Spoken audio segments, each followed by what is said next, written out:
Picture this.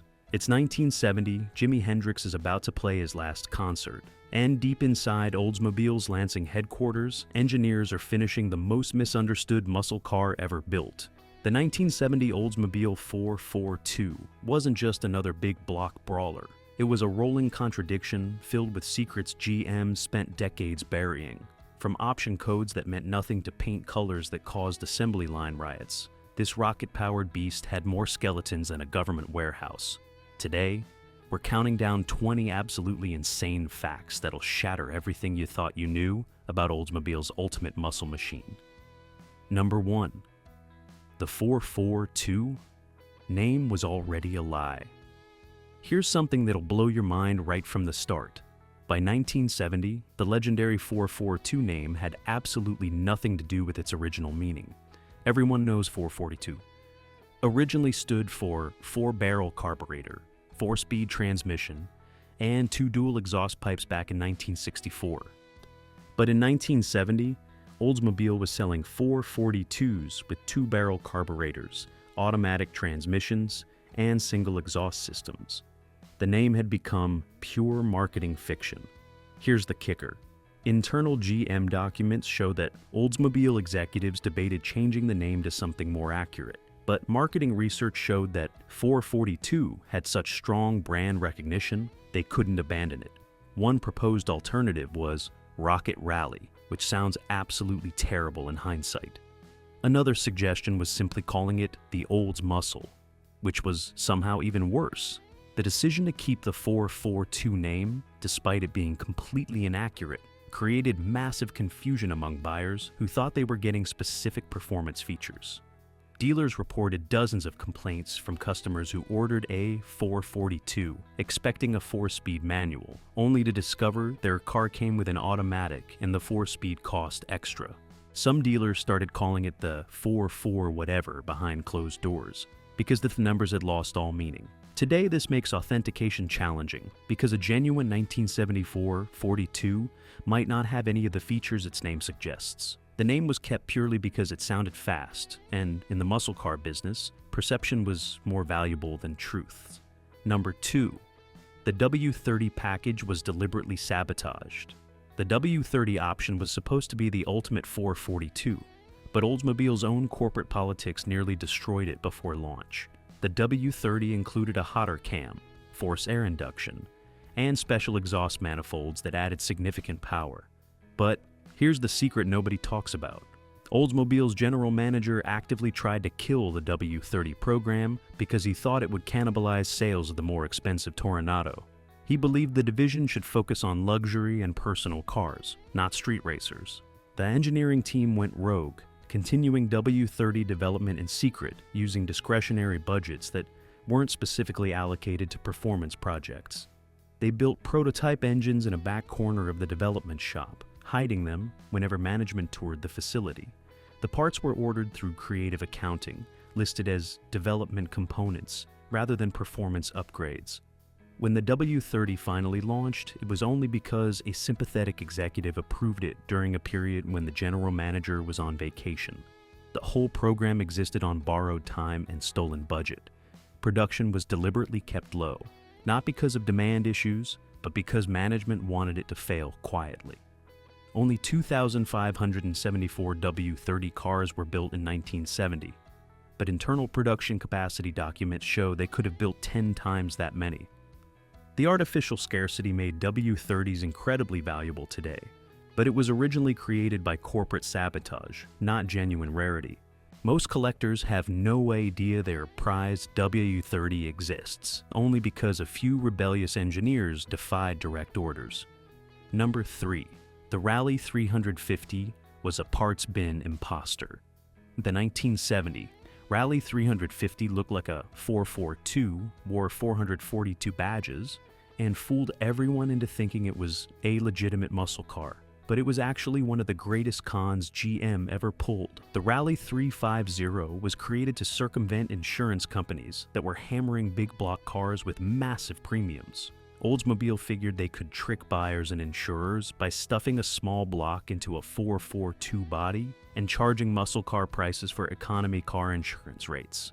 Here's where it gets devious. The Rally 350 used the absolute cheapest components Oldsmobile could find in the GM parts catalog. The engine was borrowed from the Cutlass Supreme Luxury Coupe, not any performance application. The transmission was the same unit used in station wagons. The suspension was softer than a standard 442, using springs and shocks from the family-oriented Cutlass S. Even the rear axle was a lower-cost open differential instead of the Posey traction unit that came standard on real 442s. But Oldsmobile painted them in wild colors, added fake hood scoops, and plastered them with stripes and graphics to create the illusion of performance. The marketing campaign specifically targeted younger buyers who couldn't afford insurance on real muscle cars, essentially selling them a costume wearing a 442 mask.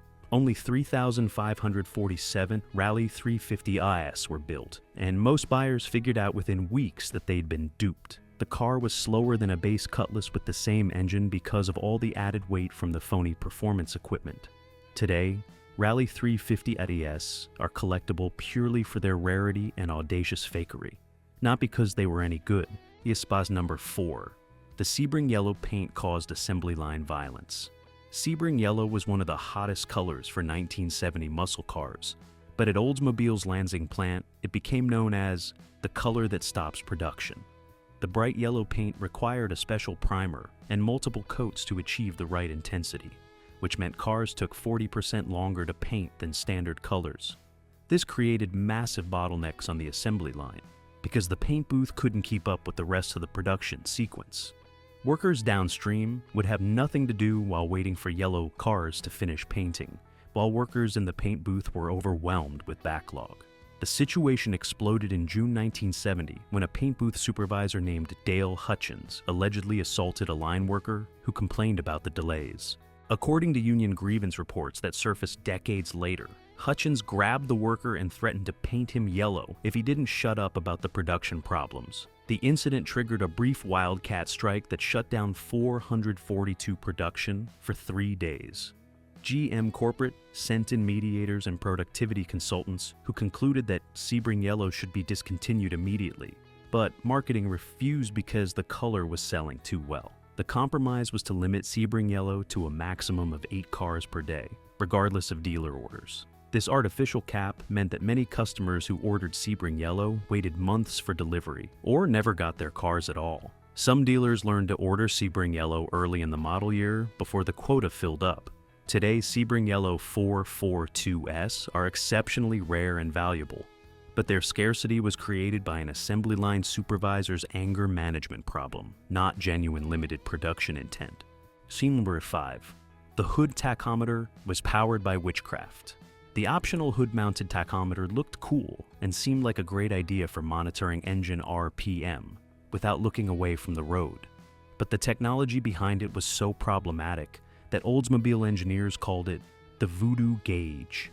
Interference from high-voltage spark plug wires caused wildly inaccurate readings. At idle, the gauge might read 1,200 RPM when the engine was actually turning 800. At highway speeds, it could be off by 1,000 RPM in either direction.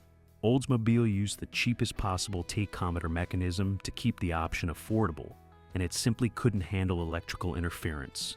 Engineers tried dozens of fixes, but nothing worked reliably. The solution they finally implemented added a delay of almost a full second, making the hood tosh completely useless for performance driving. Most W30 drag racers immediately disconnected them and installed aftermarket gauges inside the car. Number 6. The Hurst/Olds shifter wasn't made by Hurst. Everyone knows the Hurst/Olds was the ultimate 442, a special edition built in partnership with Hurst Performance. The cars featured distinctive white and gold paint, special trim, and supposedly a genuine Hurst shifter. Except the shifters weren't actually made by Hurst. Due to a supply chain screw-up that Oldsmobile never publicly acknowledged, the 1970 Hurst/Olds cars received shifters made by a GM subsidiary using Hurst's design, but not manufactured to Hurst quality standards. The shifters looked identical to real Hurst units, complete with Hurst branding and logos, but they were built in a GM facility in Ohio, not Hurst's Pennsylvania factory. The difference was immediately apparent to anyone who'd used a genuine Hurst shifter. The GM-made copies had looser tolerances, sloppier gate definitions, and a tendency to pop out of gear under hard acceleration. Hearst Performance was furious when they discovered the substitution and threatened to sue GM for trademark infringement. The lawsuit was settled confidentially, but part of the agreement apparently required GM to destroy all documentation about the fake shifters. Today, Hearst/Olds experts can identify the GM-made shifters by subtle casting differences and different part numbers stamped on internal components, but most owners have no idea their Hearst shifter is an imposter. The controversy also explains why 1971 and later Hearst/Olds cars used completely different shifter designs. Hearst refused to license their name to GM for any component they didn't directly manufacture after the 1970 betrayal.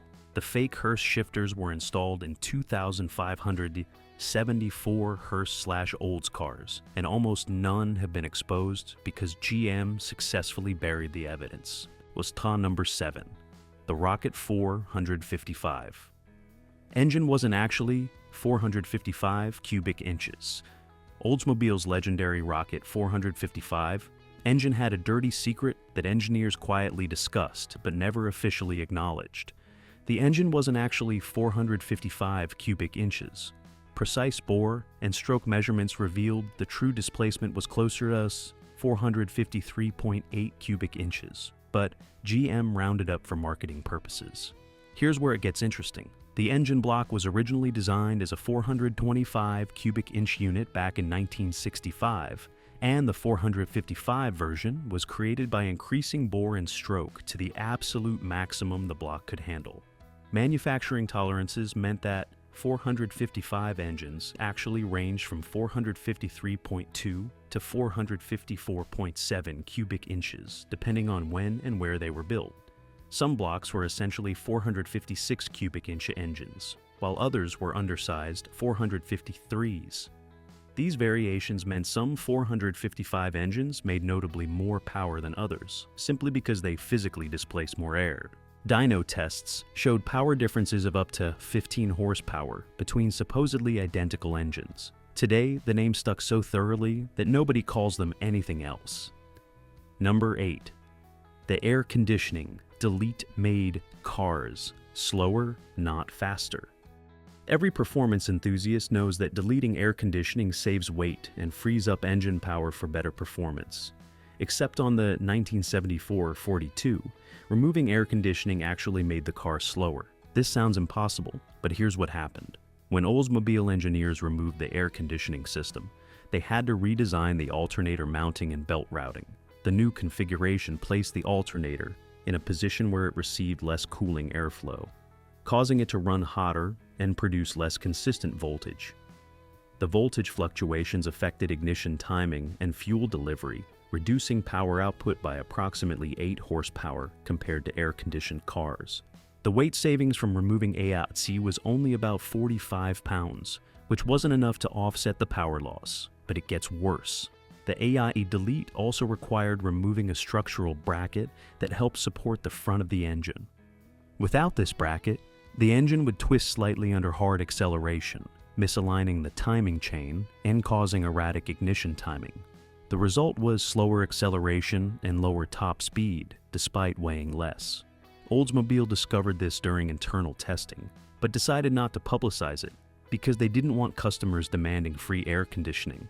They figured most buyers who deleted AC were trying to save money, not maximize performance, so they wouldn't notice the problem. Some drag racers figured out the issue and fabricated custom brackets to replace the missing AC support, recovering the lost performance. Today, AC Delete 442S are worth less than air-conditioned cars among knowledgeable collectors who understand they're actually slower. The weight savings myth was so powerful that it took decades for the truth to spread. Number 9. The dealer delivery. Damage cover-up. Oldsmobile had a massive quality control problem in 1970 that they successfully hid from the public for decades. Approximately 12% of all 442s delivered to dealers arrive with damage from the factory or during shipping. We're not talking about minor scratches. These were significant problems like misaligned body panels, paint defects, mechanical issues, and even structural damage from improper tie-downs during transport. Rather than recall the cars or delay deliveries, Oldsmobile issued secret service bulletins instructing dealers to repair the damage quietly before selling to customers. Paint repairs under 6 inches didn't need disclosure. Body panel realignment was considered normal prep work. Some dealers did quality work that was virtually undetectable. Others did hack jobs that surfaced years later. One Detroit dealer was caught selling 442s with frame damage from transport accidents, leading to a quietly settled lawsuit. Today, many 1974 42s have repair histories their owners don't know about, because the work was done before first retail sale. Number 10. The build sheet lottery nobody knew about. Every 1974 42 was supposed to have a build sheet documenting the original factory configuration, hidden somewhere in the body. The standard location was under the rear seat, but Oldsmobile assembly line workers created an underground game that scattered build sheets all over the cars in random locations. Workers would hide build sheets in door panels, under the carpet, behind kick panels, inside the headliner, even stuffed into frame rails. The game was simple. Whoever hid their build sheet in the most creative location that wasn't discovered during dealer prep won a case of beer from the other workers on their shift. This meant that finding the build sheet on a 1974 42 became a treasure hunt that could take hours or even days of disassembly. Some build sheets were hidden so well they've never been found, leaving owners unable to verify their car's original configuration. The practice started innocently enough, as workers trying to relieve assembly line boredom, but it became so widespread that management tried to stop it. They issued warnings and even fired several workers who were caught hiding build sheets in bizarre locations. But the game continued because there was no practical way to monitor every car being built. The most legendary hide involved a worker who sealed a build sheet inside the fuel tank of a W30. The sheet wasn't discovered until 1998, when the tank was removed for restoration, nearly 30 years after the car was built. Today, restoration shops specializing in Oldsmobiles know to check dozens of potential hiding spots when searching for build sheets. Some cars have multiple build sheets hidden in different locations, suggesting workers hid copies throughout the car to maximize their chances of winning the beer prize. Number 11. The spoiler that caused highway deaths. The optional rear spoiler on the 1974 42 looked aggressive and promised improved high-speed stability. What Oldsmobile never told customers was that the spoiler actually made the car dangerously unstable at speeds above 90 miles per hour. The problem was discovered during internal testing, when a prototype equipped with the spoiler became uncontrollable at 95 miles per hour and crashed at the GM proving grounds. The spoiler created unexpected aerodynamic lift on the front end, causing the steering to go light and unpredictable at highway speeds. Engineers recommended either redesigning the spoiler or canceling it entirely, but management overruled them because the spoiler was a major styling feature. Instead, they quietly adjusted the front suspension geometry on spoiler-equipped cars to partially compensate for the lift. It helped, but didn't eliminate the problem. At least 3 documented highway fatalities in 1970 and 1971 involved 442s with spoilers losing control at high speed. But Oldsmobile successfully argued that driver error, not the spoiler, was responsible. Internal memos show engineers knew the spoiler was dangerous, but were told to keep quiet. The spoiler was redesigned for 1971, with a lower profile that solved the aerodynamic issues, but 1970 cars were never recalled.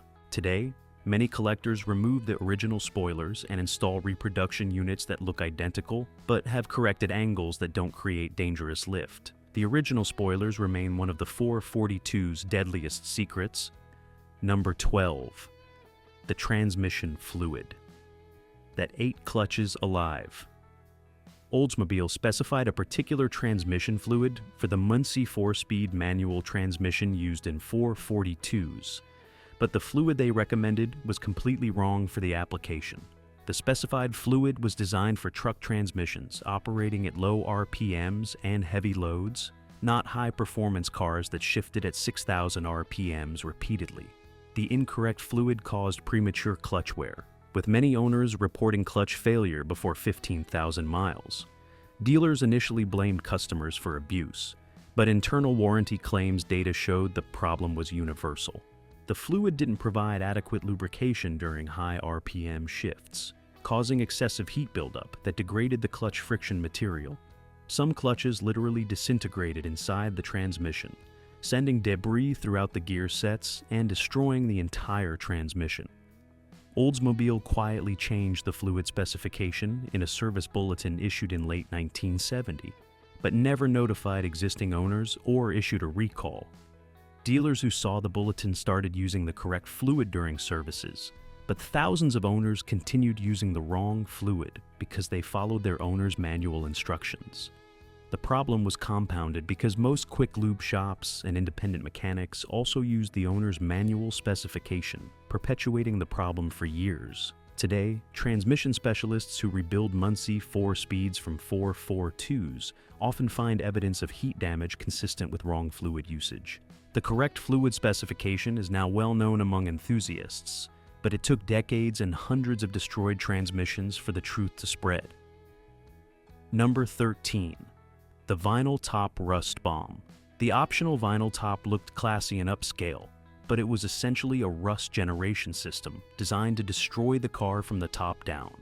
The vinyl was glued directly to the roof panel with adhesive that would break down from heat and moisture within 2 years. Once the adhesive failed, water would seep under the vinyl and become trapped against the bare metal. The vinyl prevented the water from evaporating, creating a perfect environment for rust. What made it worse was that the rust was invisible from the outside.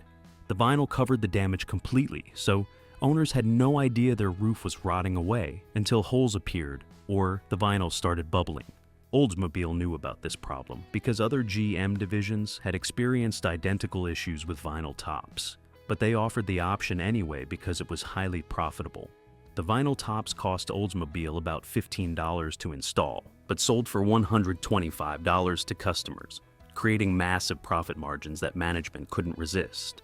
Some internal engineers argued that vinyl tops should include rust-preventive coatings under the material, but this was rejected as too expensive. By 1975, many vinyl-topped 442s were developing serious rust damage that spread from the roof into the A-pillars and eventually the entire body structure.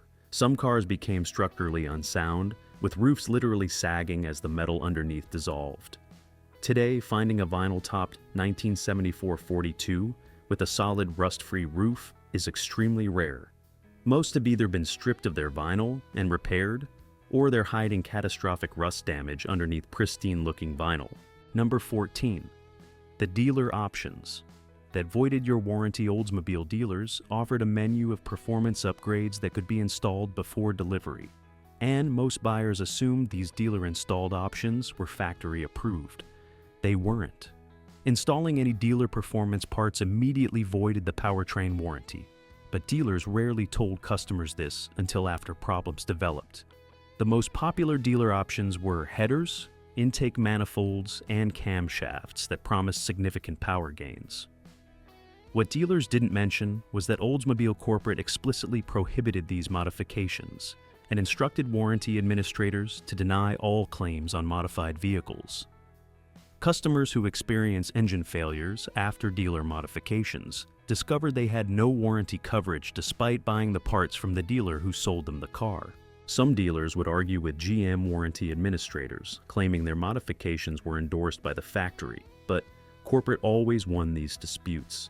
The situation created massive customer relations problems, with buyers feeling betrayed by both the dealer and Oldsmobile. Some state attorney generals investigated these practices as consumer fraud, but the cases were settled quietly, without any changes to dealer policies. The worst part was that some dealers would remove their performance parts after warranty claims were denied, reinstall stock components, and then resell the performance parts to the next customer. This created a vicious cycle where the same headers or intake manifold would void warranties on multiple cars.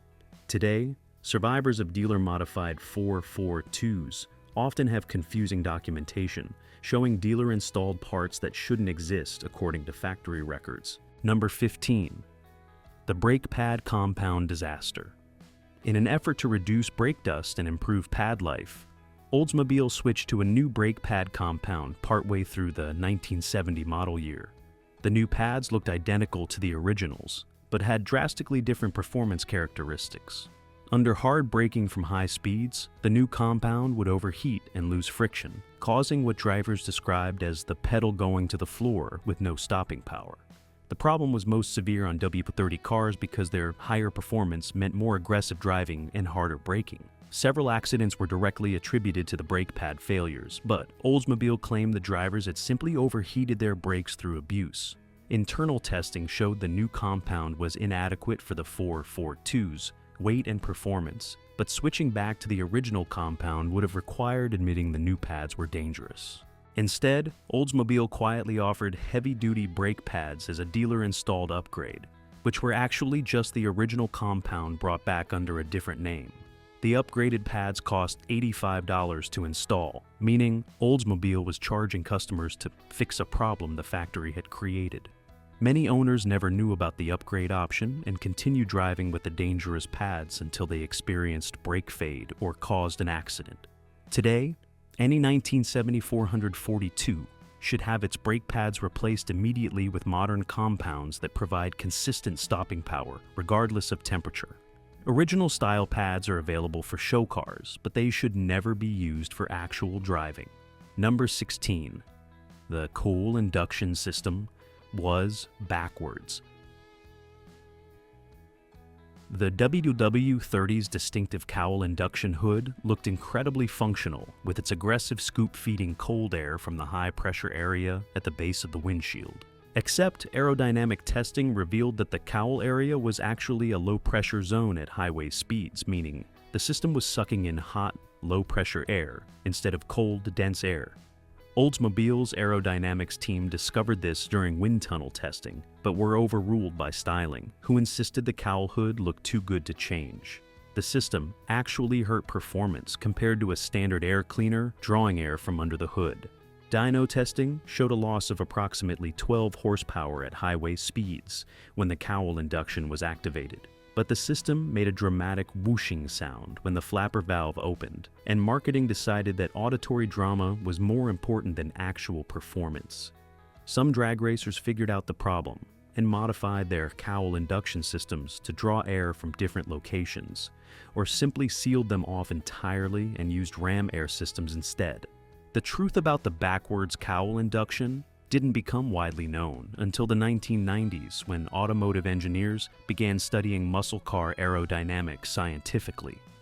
By then, the cowl induction hood had become such an iconic part of the W30's identity that collectors didn't care it didn't work properly. Today, the dysfunctional cowl induction system is considered a charming quirk rather than a serious engineering failure, proving that sometimes looking fast is more important than being fast. Number 17. The factory radio frequency interference. Every 1974 142 equipped with the optional AM/FM radio had a serious problem that Oldsmobile never solved. The ignition system generated electromagnetic interference that made the radio virtually unusable whenever the engine was running. AM stations would be drowned out by static and buzzing, while FM stations would cut in and out randomly. The problem was worst at idle and during acceleration when ignition voltage was highest. Oldsmobile engineers tried dozens of solutions, including shielded spark plug wires, revised grounding points, and filtered antenna connections. But nothing eliminated the interference completely. The issue was fundamental to the 442's high-performance ignition system, which generated much higher voltages than standard engines. The solution would have required completely redesigning the ignition system, which wasn't feasible for a single model year. Instead, Oldsmobile offered the radio knowing it barely worked and hoped customers wouldn't complain too loudly. Many buyers who ordered the expensive radio option were furious when they discovered it was nearly useless, leading to warranty claims and demands for refunds. Dealers tried various fixes including aftermarket noise suppressors and modified antenna installations, but these rarely helped significantly. Some dealers simply told customers that radio interference was normal for high-performance cars and refused to attempt repairs. Today, the radio interference problem is so well known among 442 enthusiasts that many don't even bother installing period-correct radios. Those who do often use modern reproduction radios with better shielding and noise rejection than the originals ever had. Number 18. The stolen Pontiac engineering. Here's a scandal that GM successfully buried for 5 decades. The 1974 42 suspension tuning wasn't developed by Oldsmobile engineers. It was stolen from Pontiac's GTO program through corporate espionage. A senior Oldsmobile engineer named Thomas Burkhart was caught copying confidential GTO suspension specifications from Pontiac's computer system in 1969. But instead of being fired, he was quietly transferred to another division. Oldsmobile got to keep the stolen engineering data and used it to develop the 442's acclaimed handling characteristics. Pontiac management was furious, but GM corporate sided with Oldsmobile, arguing that sharing engineering data between divisions saved development costs. What really happened was that Oldsmobile was behind schedule and desperately needed proven suspension specifications to finalize the 442 for production.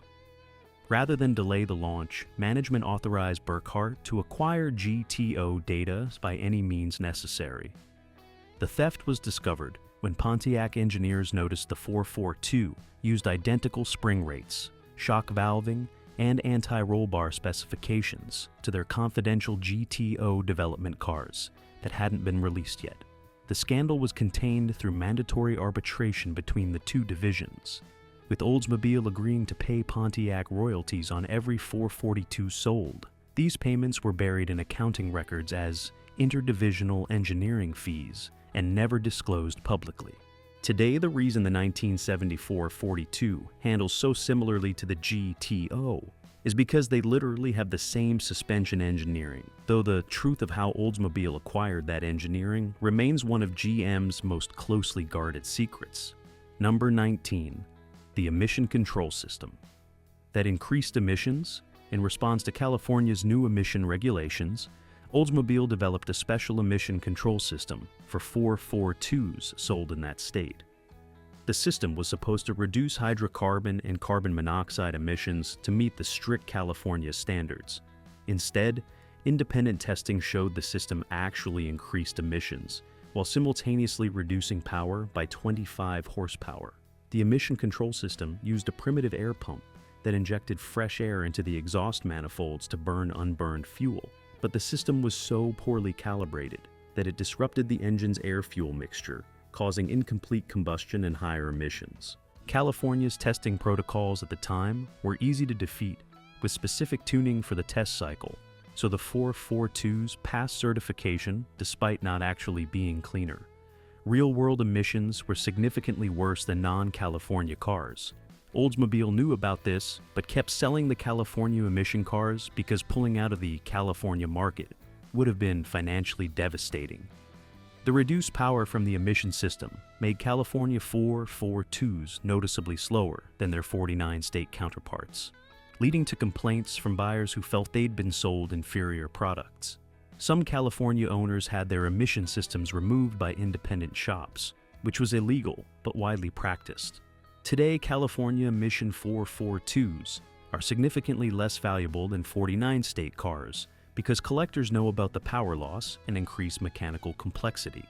The cruel irony is that the system designed to make these cars cleaner actually made them dirtier while destroying their performance in the process. Number 20. The 442. That saved Oldsmobile's future. Here's the most incredible secret of all. One specific 1974 42 via IN ending in 001001 was directly responsible for saving Oldsmobile from being shut down by GM corporate. In late 1970, GM's board of directors was seriously considering eliminating the Oldsmobile division entirely due to declining sales and profits. Corporate accountants argued that closing Oldsmobile would save hundreds of millions annually. A crucial board meeting was scheduled for January 1971 to decide the division's fate. 1 week before that meeting, Oldsmobile's chief engineer personally selected the best W30 from the production line and secretly installed their prototype performance parts, including a custom ground camshaft, ported cylinder heads, and specially calibrated carburetor. The modified W30 made over 500 horsepower and could run the quarter mile in 12.8 seconds. Absolutely devastating performance for 1970. When skeptical board members test drove this Super 442, they experienced performance that convinced them Oldsmobile still had engineering excellence worth preserving. The board voted to keep Oldsmobile alive. That single modified 442 literally saved the division.